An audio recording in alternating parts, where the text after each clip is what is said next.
एक समय की बात है। एक लड़का था। वह एक साहूकार के यहाँ काम करता था। उसका जीवन मुश्किल से चल रहा था। वह रात को अपने लिए 5 रोटी बनाता और खाता। कई दिन से उसकी एक रोटी कोई चुरा कर लेता। एक दिन उसने देखा कि एक मोटा सा चूहा आता है और उसकी रोटी लेकर चला जाता है। उसने उसे रोका और कहा, मैं बड़ी मुश्किल से 5 रोटी कमा पाता हूँ। मैं बहुत मुश्किल घड़ी से गुजर रहा हूँ। मेरी गरीबी कब दूर होगी और ऊपर से तुम मेरा एक रोटी ले लेते हो। चूहा बोला, मैं तो अपनी किस्मत की खाता हूँ, और रही बात तुम्हारी परेशानी की तो उसका हल गौतम बुद्ध ही कर सकते हैं, परंतु वह बहुत दूर रहते हैं। लड़का बोला, अगर वह मेरी मुसीबतों का समाधान कर सकते हैं तो मैं दूर जाने को भी तैयार हूँ। अपनी समस्या का समाधान पाने के लिए वह साहूकार से कुछ दिनों की छुट्टी लेता है और महात्मा बुद्ध से मिलने के लिए निकल पड़ता है। चलते चलते रात हो जाती है। उसे रात को रहने के लिए एक जगह चाहिए थी। उसने पास में ही एक घर देखा और घर का दरवाजा खटखटाया। घर से एक महिला बाहर आती है। वह लड़का उसको बताता है, मुझे महात्मा बुद्ध से मिलने जाना है और रास्ता बहुत लंबा है। क्या मैं यहाँ एक रात के लिए रुक सकता हूँ?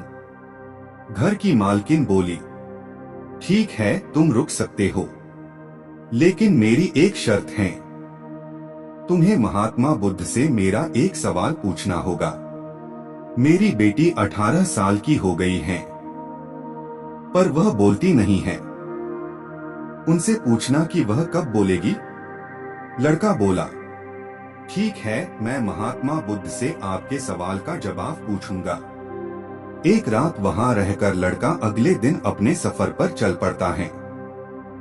आगे एक पर्वत और दुर्गम रास्ता था। वहां एक जादूगर तपस्या कर रहा था।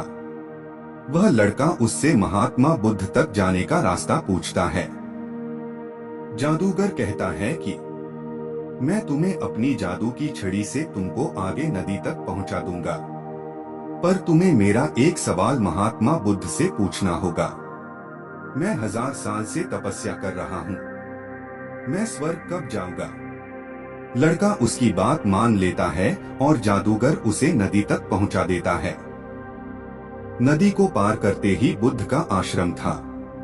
वहां एक बड़ा सा कछुआ था। उस लड़के ने कछुआ से कहा, मुझे महात्मा बुद्ध के आश्रम तक जाना है। मुझे अपनी पीठ पर नदी पार करवा दो। कछुआ बोला, नदी तो मैं पार करवा दूंगा, परंतु तुम्हें महात्मा बुद्ध से मेरा एक प्रश्न पूछना होगा। मैं 500 साल से नदी में हूँ। मैं ड्रैगन कब बनूंगा? लड़का कछुए की बात मान लेता है और वह नदी पार करवा देता है। वह महात्मा बुद्ध के आश्रम पहुंच जाता है। जब वह महात्मा बुद्ध से मिलता है तो कहता है कि मुझे आपसे अपने सवालों के जवाब चाहिए। महात्मा बुद्ध कहते हैं, ठीक है, लेकिन मैं केवल 3 सवालों का ही जवाब दूंगा। महात्मा बुद्ध देखना चाहते थे कि वह किसके प्रश्न का त्याग करता है। उधर लड़के के मन में द्वंद्व चल रहा था कि मैं किसके सवाल का त्याग करूं। कछुआ 500 सालों से इंतजार कर रहा है, जादूगर 1000 सालों से, गूंगी लड़की 18 सालों से, और मैं भी आर्थिक परेशानी का हल ढूंढने बहुत कठिनता से यहाँ पहुँचा हूँ। अब जाहिर सी बात है कि आपके भी मन में यह सवाल घुमाने लगा होगा कि आखिर किसके प्रश्न वह त्याग करेगा। तो चलिए देखते हैं कि किसका प्रश्न का त्याग करता है। फिर वह गहन विचार करता है कि मैं ज्यादा मेहनत करके अपनी समस्या सुलझा सकता हूँ। इसलिए उसने अपने प्रश्न का त्याग कर दिया। उसने गूंगी लड़की, कछुए और जादूगर तीनों के प्रश्न महात्मा बुद्ध से पूछे। महात्मा बुद्ध से तीनों के प्रश्नों का जवाब लेकर वह वापस आ गया। सबसे पहले नदी तक पहुंचा तो उसे कछुआ मिला। कछुआ ने अपने सवाल का जवाब मांगा। उसने कछुआ से कहा, महात्मा बुद्ध ने कहा है कि जब तुम अपना कवच उतार दोगे तो तुम ड्रैगन बन जाओगे। कछुए के कवच उतारते ही वह ड्रैगन बन गया। उसके कवच से बहुत सारे मोती निकले। कछुआ बोला, यह मोती मेरे किसी काम के नहीं हैं, इसलिए इसे तुम ले जाओ। वह लड़का मोती लेकर आगे पहाड़ी पहुंचा।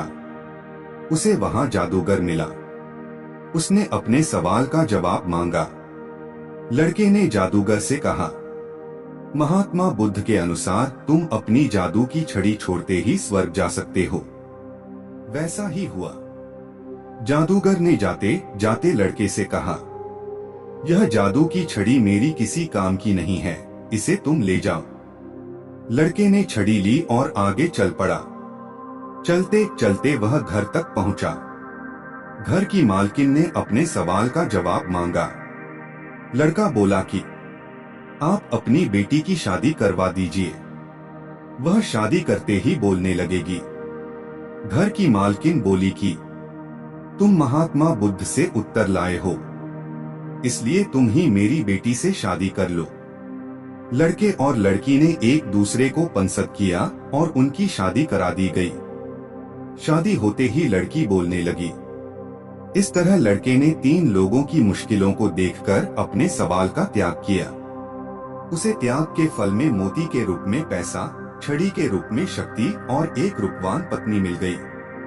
प्यारे साथियों, यह कहानी हमें बताती है कि किसी की मदद के लिए ज्यादा साधनों की जरूरत नहीं होती और त्याग का फल हमेशा मिलता ही है।